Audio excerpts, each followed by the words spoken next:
I never thought a cat could destroy my entire world in 30 seconds. It was Tuesday afternoon, and I had just gotten home from my shift at the hospital. My feet were killing me after 12 hours of running between patient rooms, and all I wanted was to collapse on the couch with a cup of tea. The house was quiet. Trevor wouldn't be home from his accounting firm for another hour, which meant I had some precious time to myself. That's when Muffin decided to lose his mind. Our gray and white cat had found his favorite toy mouse somewhere under the kitchen table and was in full hunting mode. You know how cats get when they're really excited. That crazy look in their eyes like they've forgotten they're domesticated. Muffin was racing through the living room, batting the mouse around like his life depended on it. I was laughing, actually laughing, watching him slide across the hardwood floor when he made a sharp turn toward our bedroom. The little furry tornado shot through the doorway and launched himself at the mouse, which had somehow ended up near Trevor's side of the bed. That's when everything went wrong. Muffin crashed into Trevor's nightstand with a loud thud that made me wince. The whole piece of furniture rocked back and forth, and I heard something inside rattling around. Then came the sound that still makes my stomach drop, the sharp crack of wood splitting. "Oh no, Muffin!" I rushed into the bedroom, expecting to find a broken lamp or maybe some scattered papers. Trevor was always so careful about his things, especially his work stuff. He kept that nightstand drawer locked tight, said it was where he stored important client documents that needed to stay confidential. But when I got to the bedroom, my heart stopped. The drawer had completely broken open. The lock was still attached to a piece of splintered wood, but the rest of the drawer had crashed to the floor, spilling everything across our bedroom carpet. And what I saw scattered there made no sense at all. Driver's licenses, multiple driver's licenses, all with Trevor's face but different names: Robert Chen, Michael Torres, David Kim. I picked one up with shaking hands, staring at my husband's familiar smile under a name I'd never heard before. There were credit cards too. Dozens of them. All in these strange names, all with Trevor's signature on the back. Bank statements showing accounts with numbers that made my head spin. Hundreds of thousands of dollars in accounts I didn't even know existed. But it was the death certificates that made my legs give out. I sank to my knees on the carpet, holding papers that showed elderly people I'd never heard of. Margaret Wong, age 78, Carlos Mendez, age 82, Helen Park, age 85, all dead. All with Trevor listed as their financial advisor. My hands were shaking so badly I could barely read the dates. These people had died over the past 2 years. While I was working double shifts at the hospital, exhausting myself because Trevor said we needed the money while I was clipping coupons and buying generic groceries, because he said we had to be careful with our budget. There were more papers. So many more. Social security cards in different names, birth certificates, even what looked like apartment leases for addresses I'd never seen before. I felt like I was drowning. This was Trevor's nightstand, Trevor's locked drawer, Trevor's secrets. The man I'd been married to for 4 years. The man I shared a bed with every night. The man I trusted with everything. Who was he? Muffin meowed softly from somewhere behind me, probably confused about why I was sitting on the floor surrounded by papers. I wanted to scream at him, to blame him for destroying my perfect little world. But deep down, I knew this wasn't his fault. This was something much bigger, something much worse. I started gathering the papers with trembling hands, trying to put everything back exactly how it was. Maybe I could fix the drawer somehow. Maybe I could pretend this never happened. That's when I heard it. The familiar sound of Trevor's car pulling into our driveway. He was home early. I met Trevor on the worst day of my financial life. It was 3 years before we got married, and I was sitting in a coffee shop near the hospital, staring at a stack of bills that might as well have been my death sentence. Student loans, credit card debt, rent. The numbers swam together on the pages until I felt sick. I'd just finished nursing school, but my new job at the hospital barely covered my basic expenses, let alone the mountain of debt I'd accumulated. I remember feeling so hopeless that day. 26 years old and already drowning. My parents had helped as much as they could, but they weren't wealthy people. Dad worked construction, Mom cleaned houses. They'd already sacrificed so much just to help me get through school. That's when Trevor appeared at my table like some kind of guardian angel. "Excuse me?" he said, his voice gentle and concerned. "I don't mean to intrude, but you look like you're having a really tough day." I looked up to find this kind-faced man in a crisp button-down shirt, holding a coffee and wearing the most genuine smile I'd seen in months. He had warm brown eyes behind wire-rimmed glasses, and something about him just felt safe. "I'm sorry," I said, quickly shuffling my bills into a pile. "I didn't mean to take up the whole table." No, he said, gesturing to the empty chair across from me. "Mind if I sit? I'm Trevor, by the way. I work at the accounting firm down the street." An accountant. Of course. Maybe that's why he'd noticed my financial paperwork spread across the table like evidence of my failure. We talked for 2 hours that day. Trevor was so easy to open up to.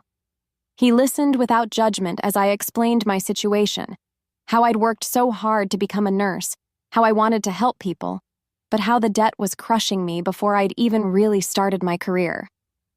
"You know," he said, stirring his coffee thoughtfully, "I help people with financial planning all the time. It's what I do for a living. Would you mind if I took a look at your situation? Maybe I could help you figure out a better payment plan." I should have been embarrassed, letting a stranger see my financial mess. But Trevor made it feel normal, professional even. He pulled out a small notebook and started writing down numbers, asking questions about interest rates and minimum payments.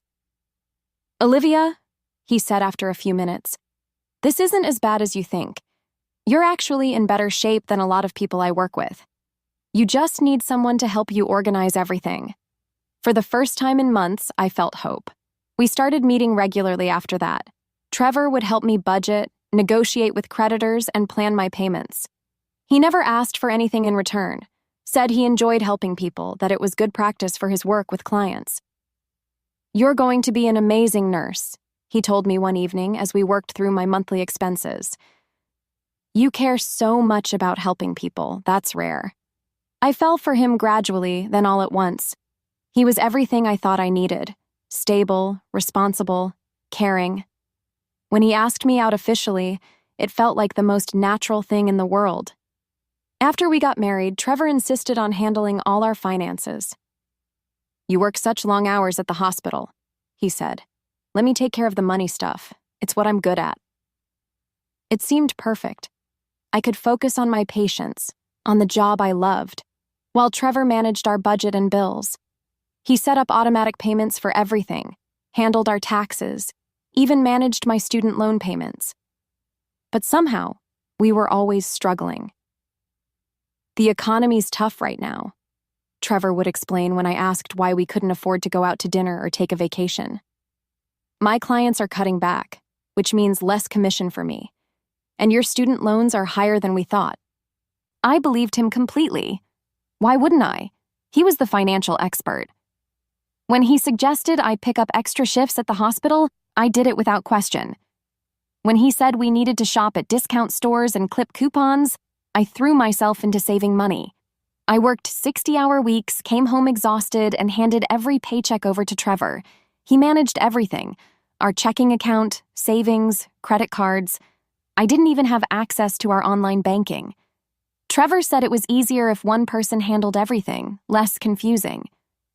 "We're building toward our future," he'd say, kissing my forehead as I collapsed into bed after another double shift. "All this hard work will pay off eventually." I trusted him with everything: my money, my future, my heart. Trevor was my rock, my financial savior, the man who'd rescued me from drowning in debt. Looking back now, I realize I was still drowning. I just didn't know Trevor was the one holding me underwater. Trevor's office was everything you'd want from someone handling your life savings: warm, professional, and filled with family photos that made him look trustworthy. I'd only been there a few times, usually to drop off lunch when he was working late, but I always noticed how his elderly clients looked at him. They adored him.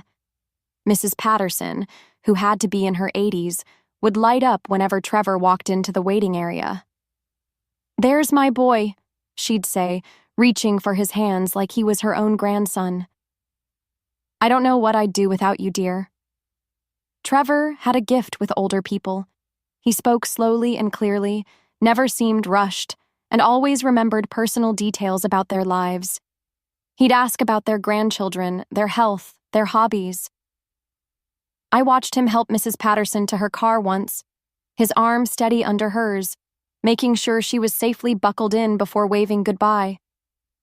"She's like family to me," he told me that evening. "A lot of my clients don't have anyone else. Their kids live across the country, or they've passed away. I'm the only person they see regularly." It made sense that Trevor specialized in elder care financial planning. He had the patience for it, the gentle manner that put nervous seniors at ease. His boss, Mr. Franklin, always praised Trevor's work with their older clients. "Trevor's got a waiting list," Mr. Franklin told me at the company Christmas party. "Word gets around in the senior community. They all want him as their advisor." Trevor's typical day started early. He'd visit clients at their homes before coming into the office, especially the ones who had trouble getting around. I'd see him loading his briefcase with documents, sometimes carrying grocery bags. "Mrs. Chen asked me to pick up a few things for her," he'd explain. "Her arthritis is acting up again and she can't drive to the store." He went above and beyond for his clients in ways that amazed me. Trevor helped them set up their pill organizers, drove them to doctor appointments when their families couldn't, even helped some of them learn to use computers so they could video call their grandchildren. "Mr. Rodriguez wants to email his daughter in California," Trevor told me one evening. "I'm going to teach him how to use that tablet his son bought him. He's been too embarrassed to ask anyone else for help." The elderly clients trusted Trevor with everything. He had power of attorney for several of them, helped manage their daily expenses, and handled their estate planning. Many of them had made him their emergency contact since their families lived so far away. "It's a big responsibility," Trevor would say. "These people depend on me. Some of them, I'm the only person they talk to all week." I was proud of him. In a world where so many people took advantage of the elderly, Trevor was protecting them. He made sure they weren't being scammed, helped them understand their Medicare benefits, and ensured their money would last through their retirement years. His clients showed their appreciation in touching ways. Mrs. Wong brought him homemade cookies every month. Mr. Martinez insisted on paying for Trevor's lunch whenever they met at restaurants to discuss his finances. Mrs. Kim knitted him scarves and sweaters, treating him like the son she'd lost in the war. "They're so grateful," Trevor would tell me, showing me thank you cards and small gifts. "Mrs. Patterson gave me her late husband's watch. She said she wanted someone who cared about her to have it." Trevor kept detailed files on all his clients, not just their financial information, but personal details too. He knew Mrs. Chen's favorite tea, remembered that Mr. Rodriguez's birthday was coming up, and always asked Mrs. Wong about her garden. "You have to understand their whole lives," he explained when I asked about his methods. "Money isn't just numbers to elderly people. It represents their independence, their security, their ability to stay in their own homes. If I don't understand what matters to them, I can't help them properly." He worked long hours, often staying late to review estate documents or prepare for client meetings. Sometimes he'd get calls at home from worried clients who couldn't sleep, anxious about their finances or confused about their medications. "Mrs. Patterson called," he'd say, hanging up the phone. "She forgot whether she took her blood pressure medicine today. I'm going to stop by and check on her." Trevor's dedication to his elderly clients was one of the things I loved most about him. In a society that often ignored or dismissed older people, he treated them with respect and genuine care. He was their advocate, their protector, their trusted friend. His clients felt safe with Trevor. They knew he would never take advantage of them, never steal from them, never hurt them. They trusted him completely, just like I did. I waited until Trevor left for work the next morning before I dared to look at those papers again. My hands were still shaking as I spread everything across our kitchen table, trying to make sense of what I'd found. In the daylight, with my morning coffee growing cold beside me, the evidence looked even more impossible to explain away. Robert Chen. I stared at the driver's license with Trevor's face and this unfamiliar name. The address listed was for an apartment complex across town, a place I'd never been, never even heard Trevor mention. According to the license, Robert Chen was 34 years old, 1 year older than Trevor's real age. The Michael Torres license showed a different apartment, different neighborhood. David Kim had yet another address. 3 separate identities, 3 separate lives, all with my husband's face smiling back at me. I opened my laptop and started searching. Robert Chen had a credit history going back 3 years. Bank accounts, utility bills, even a gym membership. This wasn't just a fake ID. This was a complete identity with a paper trail. My stomach twisted as I dug deeper. Robert Chen worked as a financial advisor, specializing in helping elderly Chinese American clients. His business cards were scattered among the papers, printed in both English and Chinese characters. Michael Torres had similar credentials, but his specialty was serving the Hispanic community. His business cards were in Spanish and English. David Kim's materials were in Korean and English. Trevor had created 3 different versions of himself to target elderly people from different ethnic communities. I found client lists under each name: Mrs. Wong, Mrs. Chen, Mrs. Liu, all listed under Robert Chen's files. Mr. Martinez, Mrs. Gonzalez, Mr. Herrera, under Michael Torres. The Kim family, Mr. Park, Mrs. Choi, all David Kim's clients. But these weren't just client lists. They were detailed profiles. Mrs. Wong, age 79, widowed, no children, estimated assets $340,000. Lives alone, has diabetes, takes multiple medications. Emergency contact, Robert Chen. Mr. Martinez, age 83, wife deceased.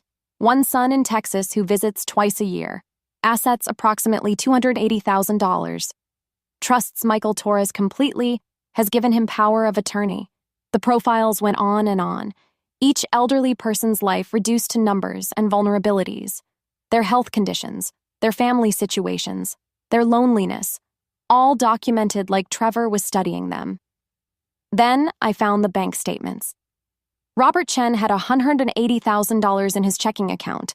Michael Torres had $220,000. David Kim had $340,000. Nearly $750,000 spread across accounts I'd never known existed. While I was working myself to exhaustion, picking up extra shifts because Trevor said we were struggling financially, he had been sitting on more money than I'd ever seen in my life. I felt sick. Actually, physically sick. I ran to the bathroom and threw up my coffee, my whole body shaking with the realization of what this meant. Trevor had been lying to me about everything.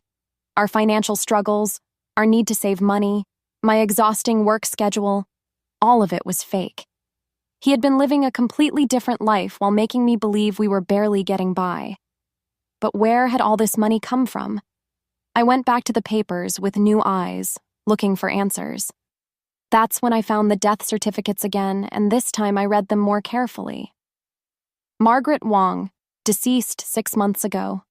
According to the paperwork, she had left her entire estate to Robert Chen. $180,000, almost exactly the amount in Robert Chen's bank account. Carlos Mendez, deceased 8 months ago.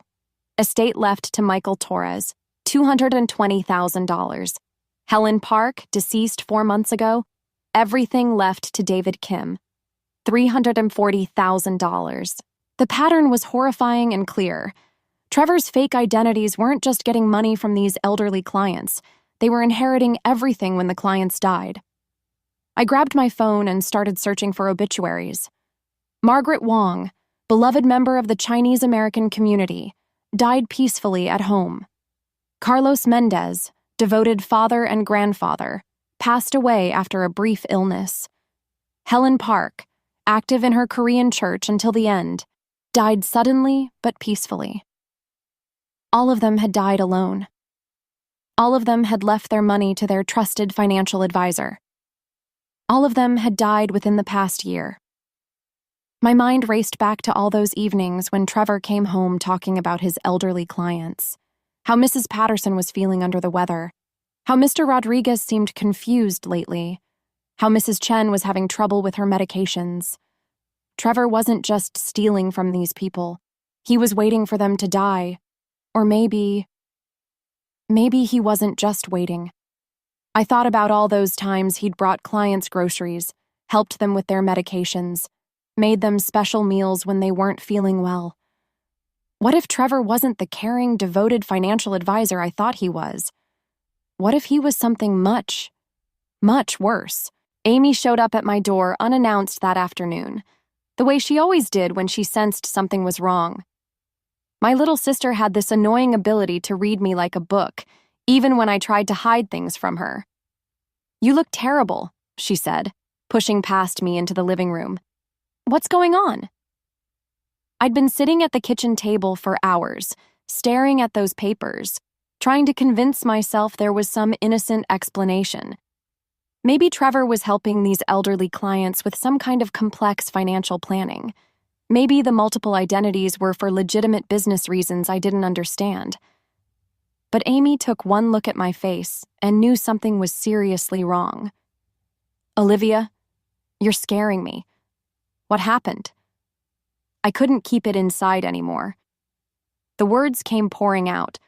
Muffin breaking the drawer, the fake identities, the bank accounts, the death certificates.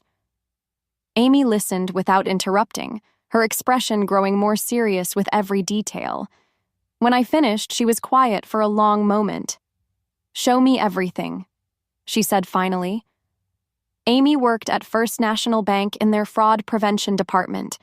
She'd seen financial crimes before, but as I spread Trevor's papers across the table, I watched her face go pale. "Olivia," she said, picking up one of the bank statements. "This is elder financial abuse. Textbook case." She pulled out her phone and started taking pictures of everything. "These aren't legitimate business accounts. Look at the transaction patterns." Amy pointed to the bank statements, showing me things I'd missed. "See these deposits? They're always right after large withdrawals from other accounts, and look at the timing. They correspond exactly with the dates on these death certificates." My stomach dropped as she continued her analysis. "Your husband has been systematically stealing from elderly clients, then inheriting their money when they die. But Olivia," she looked up at me with fear in her eyes, "some of these people died really close together. That's not normal." Amy started cross-referencing the death certificates with the financial records on her phone. Margaret Wong changed her will to benefit Robert Chen just 2 weeks before she died. Carlos Mendez updated his beneficiaries 1 month before his death. This isn't coincidence. "What are you saying?" I asked, even though part of me already knew.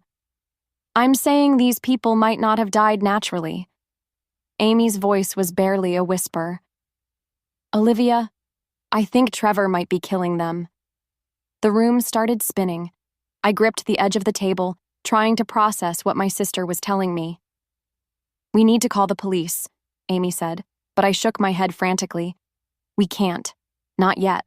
What if we're wrong? What if there's an explanation?" Amy gave me a look that said she thought I was being naive, but she didn't argue. Instead, she pulled out her laptop. "Fine. But we're going to investigate this properly. I have access to financial databases through work. Let me see what else I can find." For the next 2 hours, Amy dug through records while I paced around the kitchen. What she found made everything worse. "Olivia, Trevor's been doing this for years.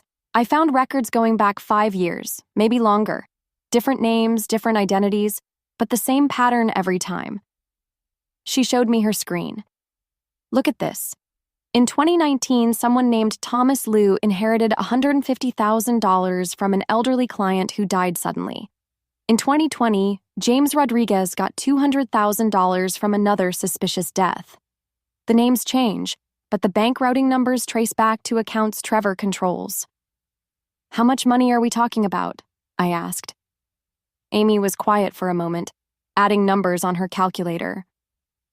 "Based on what I can find, at least $2 million over the past 5 years. Probably more. $2 million. While I was working myself to death thinking we were poor, Trevor had stolen $2 million from elderly people who trusted him. There's something else, Amy said, her voice grim. I looked up some of these clients who are still alive. Mrs. Patterson, Mr. Rodriguez, Mrs. Chen. They're all showing signs of cognitive decline in their recent medical records. Confusion, memory problems, sudden health issues. What does that mean? It means Trevor might be poisoning them slowly, making them sick and confused so they'll depend on him more, trust him with their finances, change their wills. Amy closed her laptop and looked at me seriously. Olivia, your husband isn't just a thief. He's a serial killer.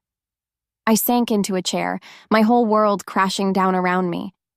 The man I'd been married to for 4 years, the man I'd trusted with everything, was a monster. We have to stop him, Amy said. How many elderly clients does he have right now? I thought about all the names I'd heard over the years, all the sweet old people Trevor talked about helping. At least a dozen, I whispered. Amy grabbed my hands. Then we need to move fast, because if we're right about this, some of those people might not have much time left. Amy and I spent the rest of the evening planning our approach. We couldn't go to the police yet, not without more concrete evidence. But we could talk to Trevor's current clients, the ones who were still alive. We need to be careful, Amy warned. If Trevor finds out we're investigating him, he might panic, and panicked killers do desperate things. The next morning, while Trevor was at work, we drove to Mrs. Patterson's house. I'd been there once before with Trevor, so I knew where she lived. Amy had suggested we pose as volunteers from a community wellness program checking on elderly residents. Mrs. Patterson answered the door slowly, using a walker I didn't remember her needing before. She looked frailer than when I'd last seen her skin pale and her hands shaking slightly. "Oh, hello, dear," she said, recognizing me. "You're Trevor's wife, aren't you? Such a sweet boy. Come in, come in." Her house smelled like medicine and something else, something chemical I couldn't identify. Mrs. Patterson moved carefully, like every step hurt. "How have you been feeling lately, Mrs. Patterson?" Amy asked gently. "Oh, not so good, I'm afraid." Mrs. Patterson settled into her recliner with obvious relief. "I've been having the strangest symptoms. Dizzy spells, nausea, trouble thinking clearly. My doctor can't figure out what's wrong." "When did these symptoms start?" I asked, trying to keep my voice casual. "About 3 months ago, I think. Right around the time Trevor started bringing me those wonderful vitamins." She pointed to a bottle on her side table. "He's so thoughtful. Says they'll help with my energy levels." Amy and I exchanged glances. "Trevor brings you vitamins?" "Oh yes, every week when he comes to check on my finances. Special ones from his doctor friend. They taste awful, but Trevor says they're very expensive and good for me." Mrs. Patterson smiled fondly. "He's like the grandson I never had." My heart was pounding. "Mrs. Patterson, have you made any changes to your will recently?" "Well, yes, actually. Trevor helped me update everything last month. I don't have any family left, and Trevor has been so good to me. I want to make sure he's taken care of when I'm gone."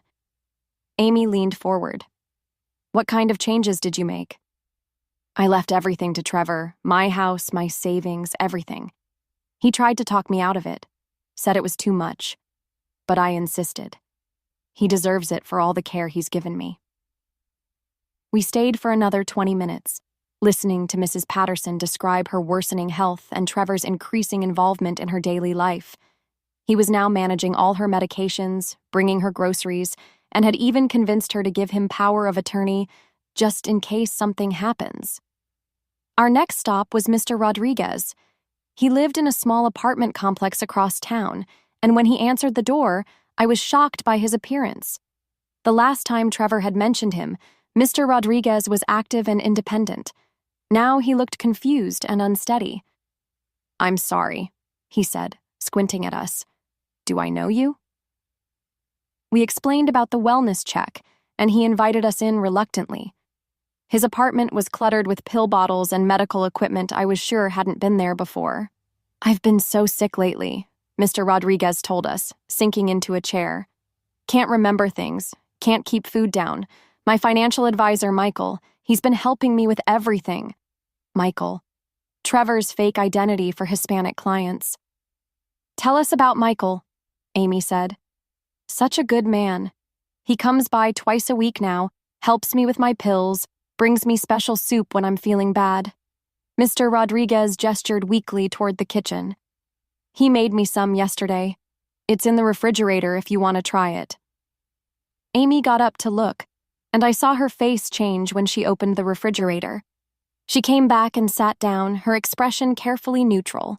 "Mr. Rodriguez, has Michael helped you with any legal documents recently?" "Oh yes, he's been so helpful. Updated my will, set up some kind of trust. I don't understand all the legal stuff, but Michael explains everything so patiently." He rubbed his forehead. "Though I have trouble remembering our conversations lately. This brain fog is terrible." We visited 3 more clients that day. Mrs. Chen, who was being helped by Robert. Mrs. Kim, who trusted David with everything. Mr. Martinez, who couldn't stop praising Michael's kindness. Every single one of them was sick. Every single one had recently changed their will to benefit Trevor under one of his fake identities. Every single one was taking special vitamins or eating special food that Trevor provided. By the time we got back to my house, Amy was furious. "He's poisoning them," she said, pacing around my living room. "Slowly, systematically poisoning them while stealing their money and making them dependent on him." "What was in Mr. Rodriguez's refrigerator?" I asked. Amy pulled out a small container she'd taken from his kitchen. "Soup that smells like almonds. I think it might contain arsenic or some other slow-acting poison." I stared at the container, thinking about all the times Trevor had come home talking about making special meals for his clients, about how much they appreciated his care. "We have to call the police now," Amy said. "These people are dying, Olivia, and Trevor is going to kill them all." Detective Walsh arrived at our house within an hour of Amy's call. She was a sharp-eyed woman in her 40s who listened to our story without interruption, taking notes as we laid out all the evidence we'd gathered. "This is extensive," she said, photographing Trevor's fake documents. "We'll need to test that soup sample and get medical records for all these clients. But based on what you've shown me, we have enough for a warrant." The plan was simple, but terrifying. I would act normal when Trevor came home, while police positioned themselves around our house. Detective Walsh would be waiting in our living room when Trevor walked through the door. At 6:30, I heard Trevor's car in the driveway. My heart was pounding so hard I thought it might burst. Amy squeezed my hand from her position on the couch next to Detective Walsh. "Remember," Detective Walsh whispered. "Let me do the talking." Trevor walked through the front door with his usual smile, loosening his tie. "Hey, honey, how was your day?" Then he noticed Amy and the detective, and his expression shifted slightly. "Trevor Morrison?" Detective Walsh stood up, showing her badge. "I'm Detective Walsh with the Financial Crimes Unit. We need to ask you some questions." For just a moment, Trevor's mask slipped. I saw something cold and calculating flash across his face before he recovered his composure. "Of course, officer. Is everything all right? Has something happened to one of my clients?" "You could say that." Detective Walsh gestured for him to sit down. "We're investigating financial irregularities involving several elderly clients of yours, clients you've been helping under multiple identities." Trevor's smile never wavered. "I'm sorry, I don't understand. Multiple identities?" Detective Walsh spread out the fake driver's licenses on our coffee table. "Robert Chen, Michael Torres, David Kim, all with your photograph." Trevor looked at the documents with what appeared to be genuine confusion. "I've never seen these before. Someone must have stolen my photo and created fake IDs. This is identity theft. I'm the victim here." He was good. Really good. If I hadn't found the evidence myself, I might have believed him. "What about these bank accounts?"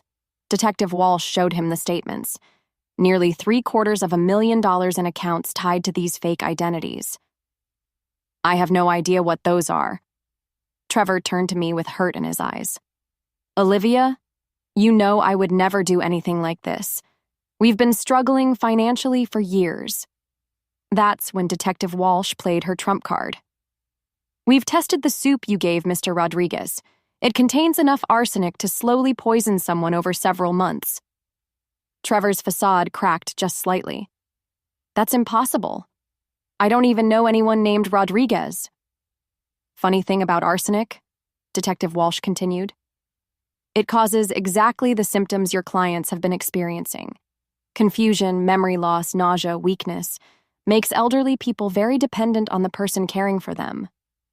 This is ridiculous, Trevor said, but his voice had lost some of its confidence.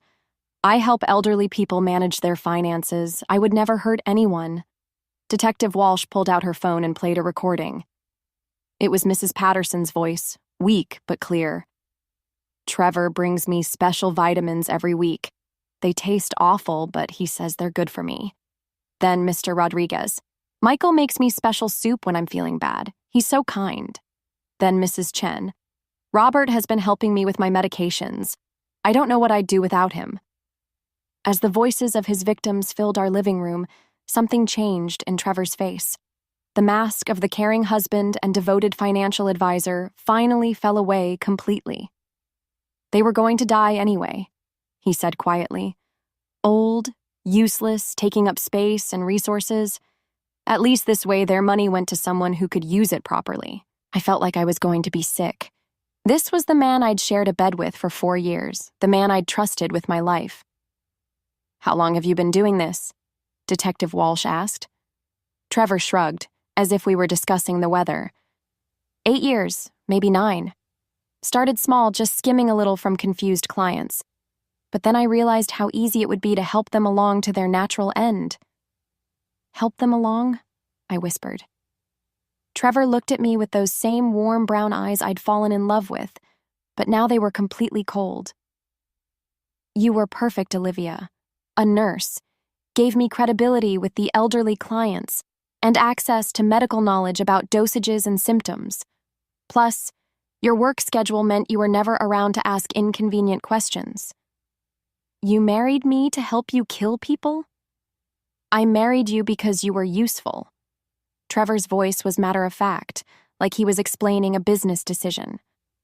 The loving husband act was just part of the cover, made me seem trustworthy and stable. Detective Walsh was already calling for backup as Trevor continued talking, seemingly unable to stop himself now that the truth was out. You have no idea how easy it was. Lonely old people, desperate for someone to care about them. A little kindness, a little poison, and suddenly I'm their heir. As the handcuffs clicked around Trevor's wrists, I realized I had never known my husband at all. The man I'd loved, the man I'd trusted with everything, had never existed. He was a monster who'd used my love to help him murder innocent people. And I'd shared a bed with him for 4 years, never knowing I was sleeping next to a killer.